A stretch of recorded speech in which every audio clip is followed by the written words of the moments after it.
Today's episode of The Republic is brought to you by WildStar. To receive 25% off on your pre-order, just head on over to GameBreaker.tv/deals.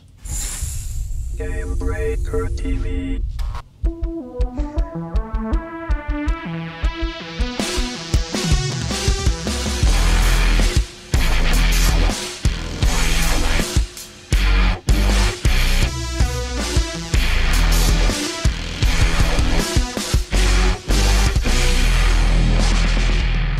What's up, everybody? Welcome to The Republic, episode 181, May 8th, 2014. I'm Gary, watching GameBreaker TV. Today we got some huge news for Galactic Strongholds, along with a delay, but hopefully it'll all be worth it. Joining me as usual from the Hyperspace Beacon, Mr. Larry Everett. How are you, sir?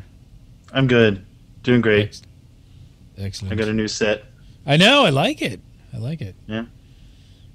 I like this thing. I can do what I can put whatever I want on there. Next time it'll be a picture of you, Gary. I'm scared.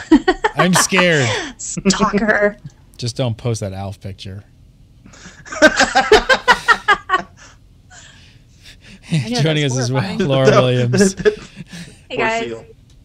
What is up? What is up? Back. Not much. We're glad you're feeling better. Yeah, sorry we missed a week. Sinus infections are horrible. They are. It kind of put me down for the count unexpectedly. I thought I was going to be able to make it, and every day I was just hoping, and every day I was emailing everybody going, I think tomorrow's going to be better. We'll do a show tomorrow. And then tomorrow would come, and I'd wake up, and I'd be like, oh my God, no! So we're back. So we got a bunch of stuff to talk about this week. So let's kick it off with senior producer Bruce. I don't know if it's McLean. Wrote a bunch of words on the internet about the Galactic Strongholds expansion. So unfortunately, it looks like there's going to be a 2-month delay with subscriber early access kicking off on August 19th. So mark the dates on that.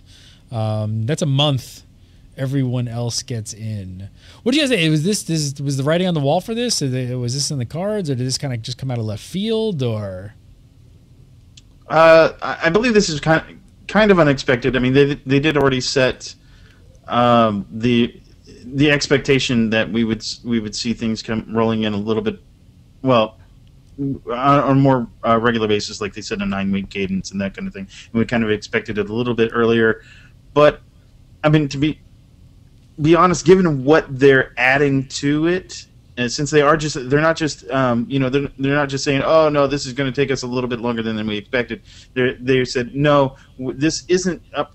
They're pretty much saying this isn't quite up to the level that we wanted it, so we're going to add some more features to it. Like they're adding a Tatooine house, and they're adding like big features, right? Yeah. Oh yeah. Awesome stuff is coming in this. Conquest events. Yay. Yeah, that one is crazy.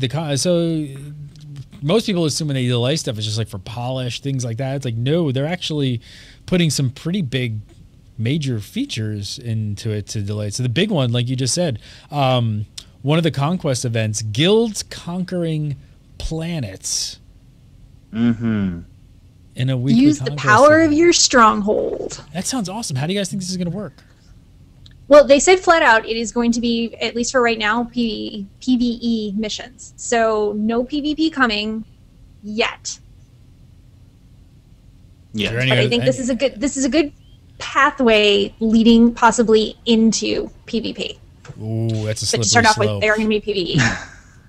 them with PvP is a slippery slope, absolutely. Any other details on how you actually conquer a planet, though? Not really. They did not say. No, they hinted that it has something to do with the strongholds, but nothing really other than that. If I'm gonna guess, it's most likely going to be something similar to what you see in Guild Wars 2, where you basically the guild starts the quests, and then there's certain objectives. Some of them are done with groups, some of them are done with individuals, and as you do those particular things, then you gain, I forget what they call it in Guild Wars 2, but let's just call it some sort of guild prestige or something like that, where you build up, and once you build up so much, then your guild or your guild for your faction owns that planet, that kind of thing. That's what I'm Well, they're probably going to thinking. call it prestige here because they've already said that Prob- there's going to be a there is going to be a leaderboard, and you will be able to earn prestige for things in your stronghold. So Yeah. So, Laura, how do you see this tying into PvP? Do you guys think that that's a really you think it's definitely in the cards here? Well, I don't think it's going to be open world. My thought is that what we're going to go into is probably an instanced version of the planet. So I guess for the future, they could put in sort of like a war zone, for lack of a better term, if they make it for PvP down in the future. What do you think, Lara? What do you think the PvP could be like? I don't know. They could do open world. I don't see. One of the things that I think would be really interesting. This is just I'm totally speculating here. When I'm pulling back to Star Wars Galaxies. I'm sorry, guys, but when Star Wars Galaxies, when Star Wars Galaxies introduced their planetary conquering system, one of the things that they did is they had these bases that were just sitting out in the open world, and your job for your faction was to guard that base, and there was an area around it that was PvP. You were automatically flagged for PvP if you went into that area. Something like that would kind of be interesting to have, like, specific zones on the planet that you have to defend. Your guild can either defend them or your faction or whatever. That would be an interesting thing to see, and I think it'd be enjoyable. At least bring back open world PvP, but on a kind of a smaller scale, so it didn't overload the servers like it did like Ilum did. Hard to say. I mean, the PvP thing, like I said, is slippery slope. But when you think competing on guild leaderboards and earning points, that sounds like PvP, doesn't it? It does sound like PvP. It is PvP. Well, it kind of is, but not in a combat centric fashion. I think it's more 3.0. We're gonna. Oh God. No, I doubt we'll see that. I think what we'll likely see are things along the lines of who has gained the most prestige, or who has finished this particular quest the fastest, or who did this first, and those kinds of things, and that will determine whether or not you've conquered the planet or something along that line. So how do you guys think? How would? All right, let's talk about PvE for a second. So let's unpack that a little bit. I mean, how would it work in a PvE scenario? Any ideas? I mean, I don't know, without adding just a ton of content to each planet, which I don't see them doing. How would it work? Well, what would you consider a ton of content? That's actually these sound kind of big. Because I'm thinking if they add something that is, I don't know, is it a ton of content to add something that's similar to like what the Rat Ghoul thing was? I mean, is that a ton of content? I mean, it's not real. I mean, it is quite a bit of content. Still an instanced area, which is what I think is probably going to end up going in. Even if it's not just a straight personal group instance, I think you're going to see something else that's not directly on the planet, because that would screw up any type of leveling that they have going on there. And I don't see them going back and suddenly just cutting all of that out. Yeah, that's kind of what I see. I kind of see them doing small instance areas, possibly initially, and where there's a series of quests and whatnot to do that. Kind of the way the last time that they did the Racco Plague. It was an underground, facility, whatever you want to call it, caves. And I think this could be very similar to that. You go to certain points around the planet, you do quests that are in these particular bases or whatnot, and if you capture that base, then you get points for your planet, and that's how you get on the leaderboard on your side.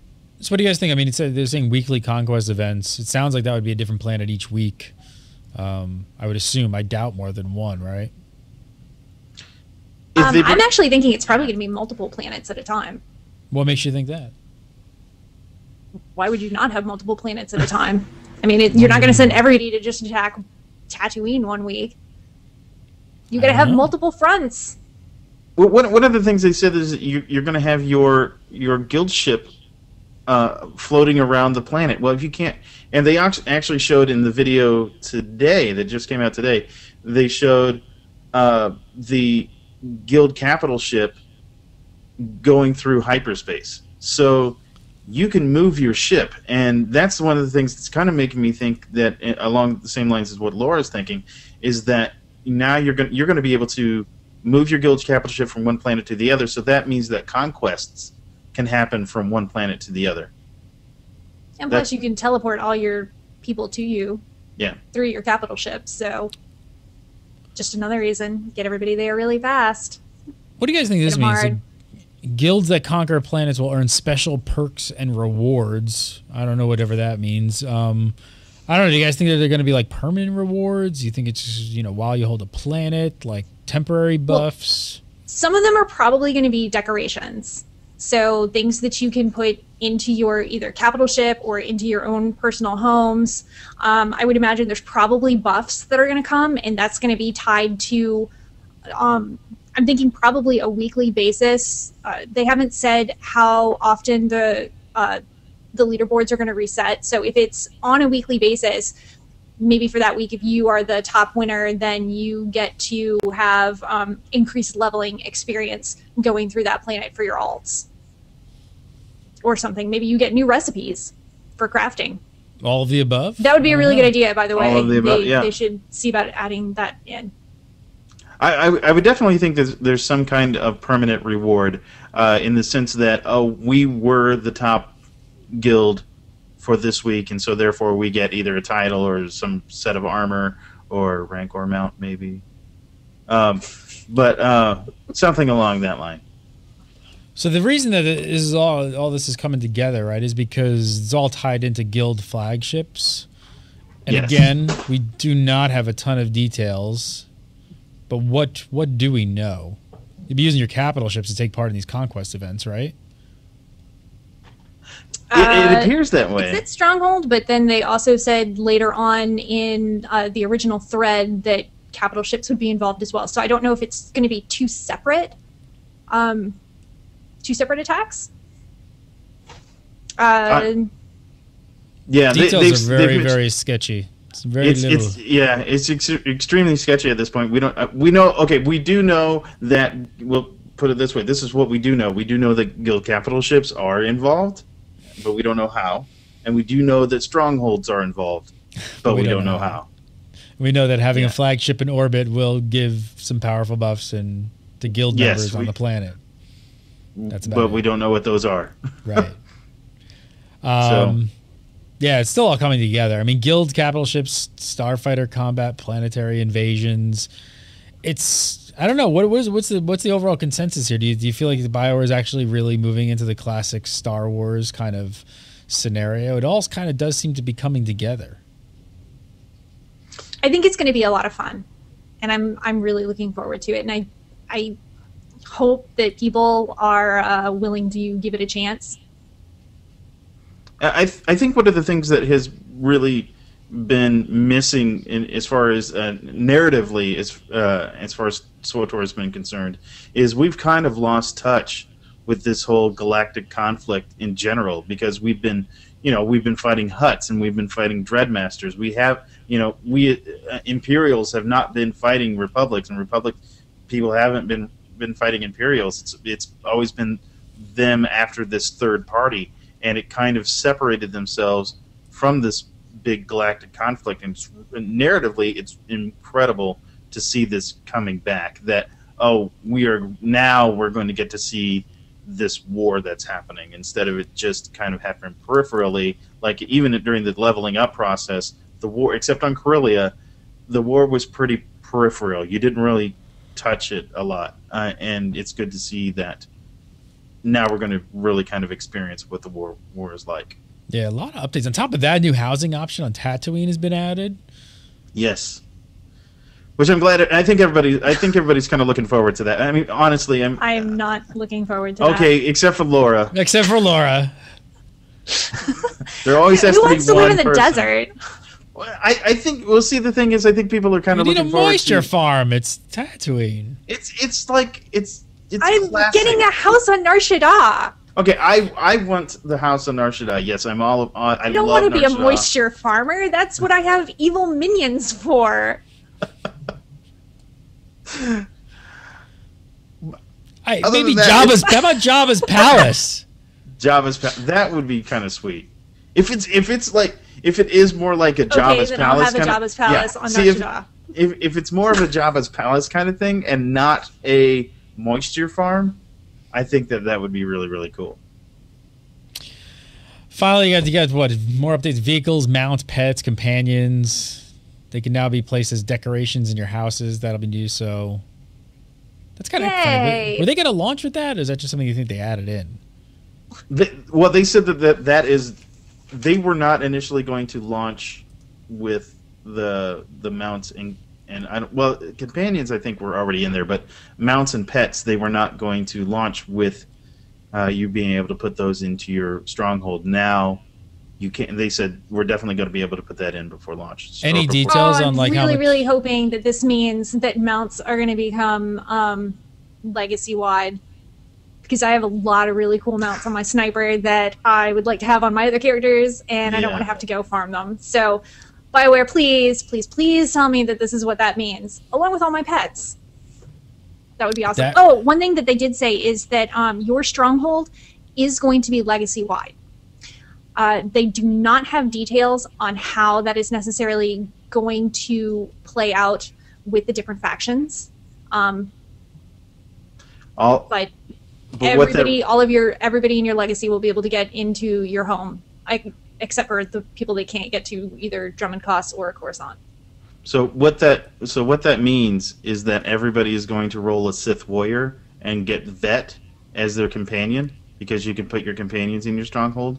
They're going to roll about 6 or 7 Sith warriors and have 6 or 7 vets on dancing poles in your Nar Shaddaa casino. That would be and a whole bunch of Malachi twins with slave collars and loincloths. If you hadn't thought about doing that before, you're thinking about it now, and everybody's going to be doing it. It's going to be the thing to do. Still a free expansion, correct? Yes. Yes. Just worth noting. Still free. Any update? Do we have any sort of details or clarification on how much you can actually position things in your stronghold and things like that? How much? They said that decorating is going to work differently than people would expect. They have not said how it's going to work yet, because they want to put together a video to show people how it's going to work. They said trying to explain it isn't going to make any sense. Interesting. I wonder what what that means. I don't know. It sounds to me like it's going to be limited. You think you're going to go the limited side rather than just the full freedom? I think I'm not going to be able to just buy a layout that says here's fully decorated. You can just slap that down. I don't think it's going to be to that extreme. I don't think it's going to be where it's completely laid out for you. But I do think it's going to be more along the lines of, you have a table. Well, you can place that table here, here, here, or here. You have a chair. Those can go here, here, here, or here and here. Or if you have, you have a banner. That has to go on the wall over here or over here. I don't think it's going to be. It just sounds to me, just by the way that was said, that it's not going to be as free form as we're thinking, or as we want. Well, as long as I don't have to sit there and move. Yeah, exactly. Just like DC said in chat, as long as I don't have to move up 10 and move back 15 and do all of that adjusting, because that was awful. But it seems like both of you kind of agree. You're probably not going to get a full-fledged editor where you can just put anything at any place and things on the walls and stuff like that. You're not going to be able to put chairs upside down on ceilings and things like that. You know, it'd be really awesome if they made it kind of like The Sims, where you could just put things down the way you can in The Sims. That would be fantastic. Yeah, that would be. I don't think that's what we're going to get, but that would be fantastic. Not gonna get that. Probably not going to get that. It is EA. All right, that was a lot of positivity talk for BioWare, so I need to get negative again. Wait! Before we go on to the next section, one more positive, awesome thing. So, originally they were only going to give us the house on Nar Shaddaa plus 3 unlocked rooms, but because they are moving it back, we are also getting an additional 2 unlocked rooms and a mini pad. Nice. I mean, they're doing good. Yeah. 5 rooms. That is ridiculously huge. I think that, and this is kind of crazy, and but I think that BioWare is Crazy really. generous. I think they're finally to the point to where they understand their audience and are really being able to cater to them. They're in a position now where they know how to work the MMO crowd, and I think they're doing a pretty good job at it. I mean, since free to play, because free to play was kind of a little because of some of the stuff, but since then things have changed dramatically, and I think they've done a really good job of catering to their audience. All right, enough with your positive chatter. Now, first I want to take a second to talk about our sponsor. Always happy to talk about our sponsor. And this week it is Audible. If you guys have not checked out Audible, I want to hook you up with a free 30-day trial and a free audiobook just by going to audible.com/gamebreaker. That's the URL you're going to want to use, and go over and sign up. Make a new account. Offer's only good for new accounts. And you get to choose one free audiobook. Now, I know I usually talk a lot about the Star Wars books on the Republic show, which makes a lot of sense, but I'm assuming a few of you out there might play some other games and might be interested in some other stuff, and this just came out. Released the same day, I believe, a book on Kindle, digital, and on Audible, and you could get it. You can get this as your free book if you sign up through that URL and you don't have an account. But the World of Warcraft War Crimes book just dropped. Brand new book. Let's take a listen. It looks too peaceful and beautiful to be the prison of someone so horrible, Lady Jaina Proudmoore mused as she approached the Temple of the White Tiger.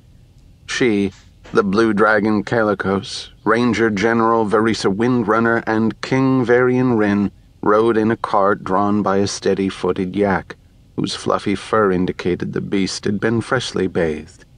In acknowledgement of the honored status of the passengers, the cart had been upholstered with silk cushions in vibrant shades, though the travelers did bounce a bit when a wheel hit a rut.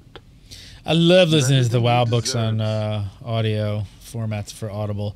Check it out. That's World of Warcraft War Crimes, just released on the 6th of this month, which is mere 48 hours ago. And like I said, if you are signing up for a new account through Gamebreaker, that could be absolutely free. So you go up, make an account, you download the app, you put it on your iPhone, your Kindle, or your Android device, whatever you got. They got apps for all different devices. And you can choose World of Warcraft War Crimes. So check it out today if you haven't checked it out. I think you're going to love it. Audible.com/Gamebreaker. All right, so I was joking. There's a lot of positivity. But so back in February, we heard about a new ship role coming to Galactic Starfighter in Update 2.8. That's not happening anymore. It's not happening, but we are getting 2 new ships. Yes. It's been pushed back. And pushed back indefinitely, which is kind of weird. What do you make of that? Why indefinitely? Push back indefinitely means not going to happen. Why do you? What do you think happened here? They're trying to figure out how to put that awesome asteroid class ship into the game. That's what it is. Totally. Oh, that would be killer. Yeah. What do I think happened there? I don't know. I was kind of I was thinking about this when I read it. I'm still leaning towards this whole idea of balance. Is that they have a pretty decent balance right now, and I've said this before, that they have a pretty decent balance right now amongst the different classes of ships, and to put another ship in there is going to kind of throw off that balance, I would think. I believe you actually brought that up when we talked about this in the past, didn't you? Yeah. It's almost exactly the same thing, and so I think that maybe that's a possibility. Maybe that's exactly what happened, is that they went, Larry's right. We shouldn't... that would never happen.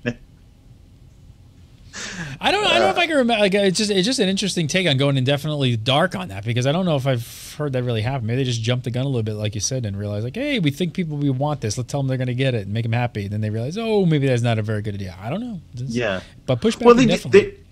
They ran into some... now, I mean, the bomber is good now, but they ran into the bomber, or some problems with the bomber initially, and they didn't launch the bomber when they originally intended to, and so that I just think that maybe just balancing the bomber was a huge struggle, maybe, and they just were like, I don't necessarily know I want to go through that again, because now it just every new role that they add to Starfighter just compounds the amount of balancing that needs to happen, and to have to go through that again. I don't know that. I mean, I would probably make a very similar decision, like, hey, this works out pretty well right now. I don't want to, don't fix. Let's not F with this right now.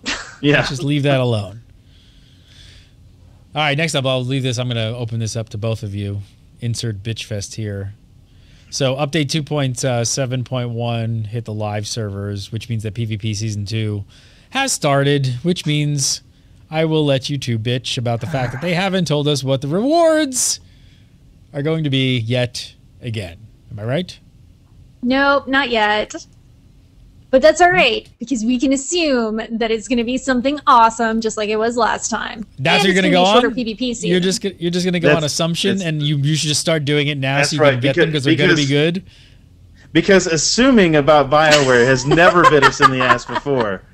Ever. Look, I feel like they're making changes and they're kind of moving in a better direction. So I'm going to give them the benefit of the doubt, and I know that in the past I certainly have not. But I'm going to assume that again they're going to have a really, really awesome reward for the winners. And I need to hang on to that, Larry. Don't take this away. She's really hanging on to it. I'm not buying it. Well, okay. So one of the things that they were talking about in the summer of SWTOR, just for PvP in general, is they are going to be giving out for 3 weeks double Warzone comms and additional cash for matches that you play. That's awesome. Yeah, but still not really what you want to know about. DC said it. Nothing could beat the Rancor from Season 1. Unless it's got streamers coming off of it in Season 2. You want a Rancor that like farts rainbows, and that would be so much better. Is that what it is? That kind of would be better. Can it glitter too? Glitters and farts rainbows. Sure. I'm a little surprised. What do you hear? I'm a little surprised. I got it. A Rancor on a unicycle. Oh, a Rancor on a unicorn. Unicycle. Unicycle would be cool. That doesn't make any sense, Larry. Of course it doesn't make any sense. That's why would you even suggest that? No, Larry, what do you think of this? Because I'm a little surprised that after all the craziness that went on in the forums and everything last time at the community, that they didn't come out and tell everybody this time. Maybe they don't have them. Maybe they don't know. Maybe they're like, wow, we haven't thought that far ahead. Or I don't know. Is it that hard to come up with some rewards? No, it really isn't. I really don't know. I can almost guarantee that 10-1, it's gonna be another awesome mount. Even if it's not a Rancor, it's gonna be some other super cool PvP only mount. So now they're just maybe it'll be a Bantha this time. So now they're just going to train you to never know what they're going to give you. You're just going to be like, oh my god, I got to do it because I don't know what it's going to be. And if they told me what it was going to be and I didn't really like it, maybe I wouldn't do this. But now I don't know what they're going to give me, so I have no idea. So I have to do I can almost guarantee. Here's what it's going to be. Rank 1 is probably going to be a title and a mini pet. Rank 2 is going to be a title, a mini pet, and probably an armor set with glowing bits. And rank number 3 is going to be a mini pet, a armor set, a title, and a glowing mount. Rancor and a unicycle. Bam. Boom. They're going to get a glowing Bantha. A glowing Bantha. It's going to be a glowing Bantha. That's totally what it's going to be. They just put them in the game. You heard it here. Just saying. Poops rainbows and rides a unicycle. Just saying. And glitters. And glitters. All right. Last up this week, Star Wars Day was May 4th. Of course, you got double XP weekend. What did you guys do this past double XP weekend? You guys power level characters in 9 hours again? What's the update? Not in 9 hours, but I did level my Marauder to, I think it hit 51. So it's probably not going to get deleted at this point. See that, BioWare? Your double XP saved a Marauder. You did. I had it. It was in mid-30s, and that's where I delete all of my Marauders because I get bored with them. How many? You've gone through like what, 3 or 4 Marauders? 5. 5 Marauders. I deleted 5. See that? It could have been a 6th Marauder. That would have been a tragedy had that Marauder died. You saved that Marauder. Saved a Marauder. That's right. Well, for May the 4th, BioWare was also kind enough to give all players, even those filthy non-subscribers, an astromech pet. Yes. I like actually that. kinda cool. So cute. I do. Yeah, I really actually, like that. yeah. I really like it. It's a nice looking astromech. It is a nice It kind of reminds you of R2D2. It's not. It's different. Obviously, it's different. But it's than very R2D2, R2D2-esque. But yeah. Got the same I kind of think that's colors. cool. Yeah. I like it. That's May the really cool. 4th. It was just nice that they acknowledged it and did something for the holiday. They should. It's their holiday. Good job, BioWare. It's their holiday. Good That's job. right. It's their holiday. They better give you something. Laura Williams, follow her on Twitter at VoidMixVoidMyX, and of course right here on The Republic every Thursday at 6 Pacific. Come on over for that. Larry Everett, follow him on Twitter at Shadow, SHADDOE, and go over to the hyperspacebeacon.com where he writes words about Star Wars, things you care about, so go over there as well. If you guys have not joined the Gamebreaker Nation Guild, go join GameBreakerNation.com. It's like 11,000 people in the guild now. It's insane. We're a cross-gaming guild. Got tons of people playing in all different games, including Star Wars: The Republic. So if you haven't gone over, go click apply and join. You can follow me at Gary Gannon, follow Gamebreaker TV at Gamebreaker TV, and we'll see you next week for some more Republic. Have a great week, guys. See ya.